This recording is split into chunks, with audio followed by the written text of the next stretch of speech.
Welcome to విధ్వంసం files. లేని కొలుగోలులో దొరికిన అవినీతి గురించి మనం చర్చిద్దాం. ఒక నిజాయితీపరుడైన ఐపీఎస్ అధికారిని జగన్ సర్కార్ వేధించిన వైనం చూద్దాం. రాష్ట్ర ఖజానా నుంచి ఒక్క పైసా కూడా ఖర్చు కాని లావాదేవీలో, ఇంకా చెప్పాలంటే రద్దయిపోయి అసలు అమలే కాని కొనుగోలు ఒప్పందంలో అవినీతిని కనిపెట్టిన సర్కారు బాగోతం ఇది. ప్రభుత్వ పెద్దల గుండెల్లో గూడు కట్టుకున్న కక్ష వలువలు వదిలేసి జడలు విప్పి నర్తించటం అంటే ఏంటో ఈ బాగోతం మనకు కళ్ళకు కట్టినట్టు చూపిస్తుంది.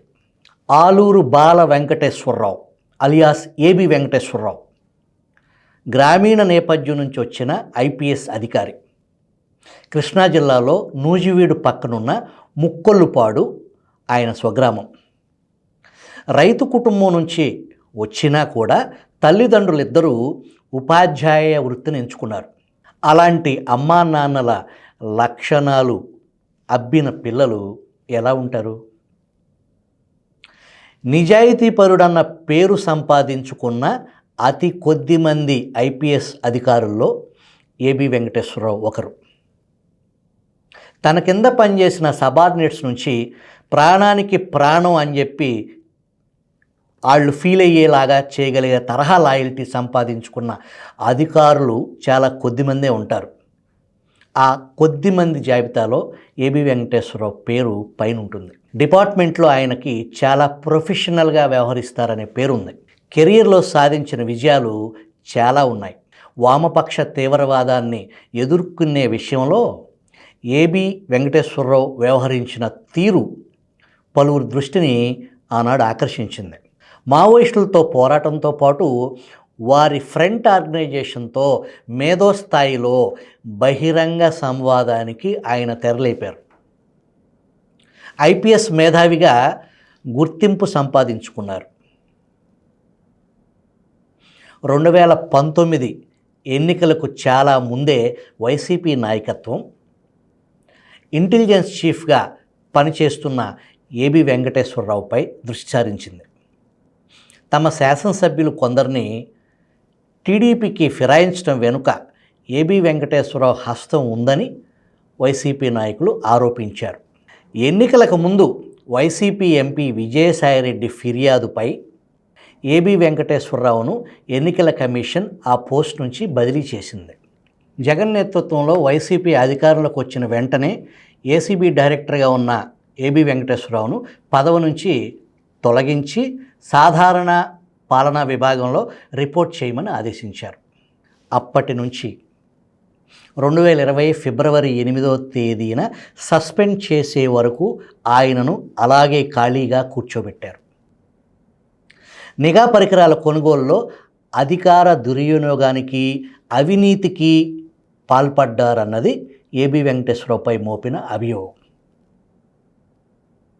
తన కుమారుడి సంస్థకు అక్రమంగా మేలు చేశారని కూడా ఆరోపించారు. దేశ భద్రతకు ముప్పు వంటి తీవ్ర పదజాలం వాడారు ఆ సస్పెన్షన్ ఉత్తర్వుల్లో. అయితే అసలు జరిగిందేంటో చూస్తే మతిపోతుంది.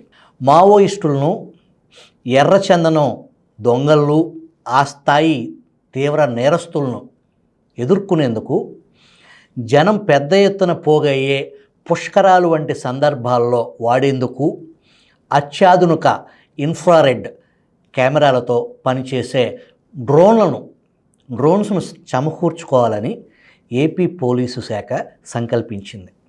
నిఘా సంబంధిత టెక్నాలజీలో ఇజ్రాయెల్ ఖ్యాతి ప్రపంచ ప్రఖ్యాతి చెందింది కాబట్టి ఆ వైపు దృష్టి సారించారు. ఇక్కడి పరికరాలు పరీక్షించేందుకు అప్పటి డీజీపీ, ఇంటెలిజెన్స్ చీఫ్గా ఉన్న ఏబి వెంకటేశ్వరరావు, ఎర్రచందనం టాస్క్ ఫోర్స్లో ఉన్న ఒక ఐఎఫ్ఎస్ అధికారి,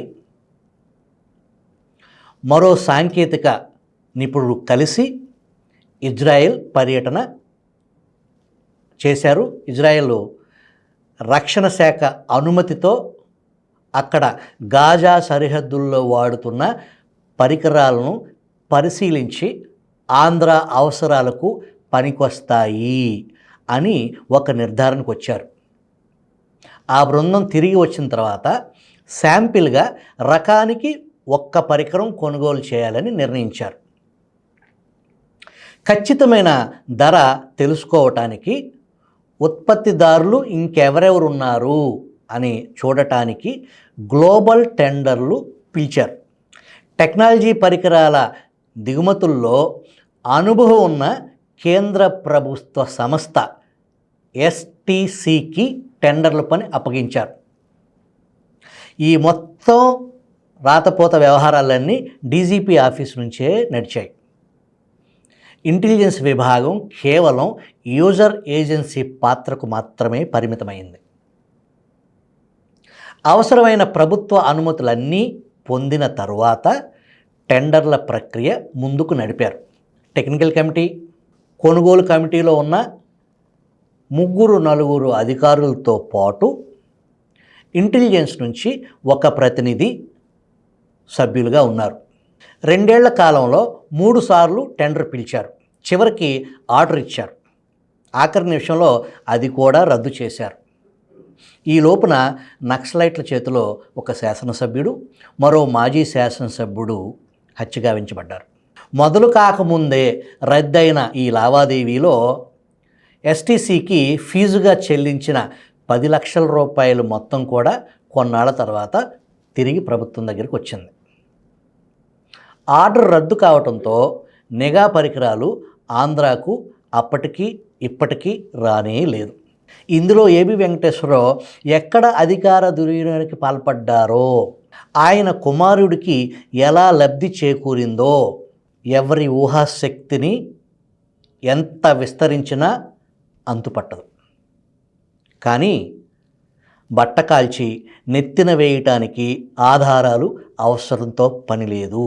ఏబి వెంకటేశ్వరరావును సస్పెండ్ చేసిన రోజు ముఖ్యమంత్రి కార్యాలయంలో చీఫ్ పిఆర్ఓగా పనిచేస్తున్న సాక్షి మాజీ జర్నలిస్ట్ పూడి శ్రీహరి ఒక 7 పేజీల రంగురంగుల నోట్ మీడియా ప్రతినిధులకు పంపారు.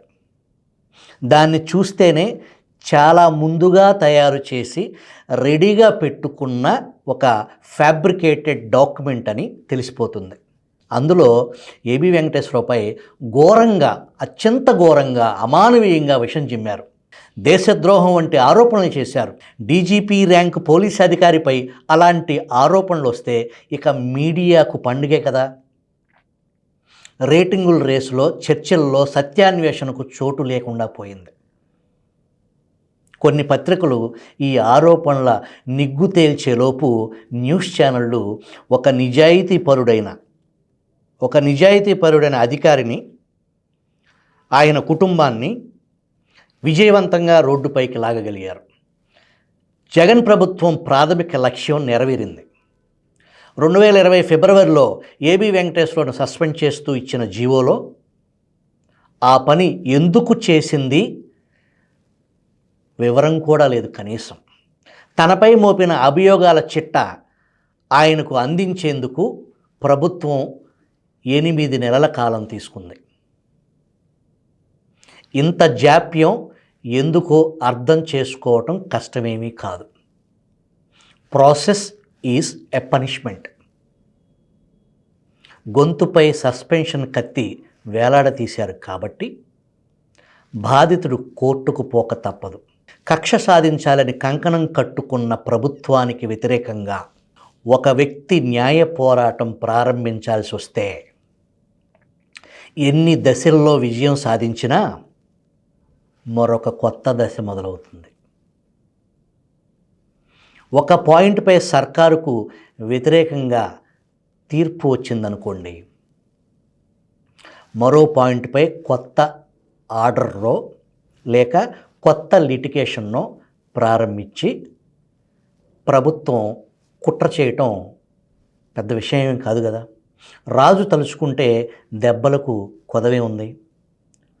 బూటకపు ఛార్జ్ షీటు చేతిలో పని, ఒకదానితో పని కాకపోతే మరొకటి. బాధితుడు ఏం చేస్తాడు? మళ్ళీ కోర్టుకు వెళ్ళాలి. ఎన్ని కేసులైనా ప్రభుత్వ పెద్దలకు పోయేదేముంది? ఖజానా నుంచి ప్రజల సొమ్మును ఎంతైనా తీసి లాయర్లకు కోట్ల రూపంలో ఫీజులు కుమ్మరించవచ్చు. మనం అధికారంలో ఉన్నంతకాలం ఏబి వెంకటేశ్వరరావు ఉద్యోగంలోకి రాకూడదు. ఇది వారి అసలు లక్ష్యం. ఫలితంగా ఏబి వెంకటేశ్వరరావు దీర్ఘకాలిక పోరాటానికి సిద్ధం కావాల్సి వచ్చింది.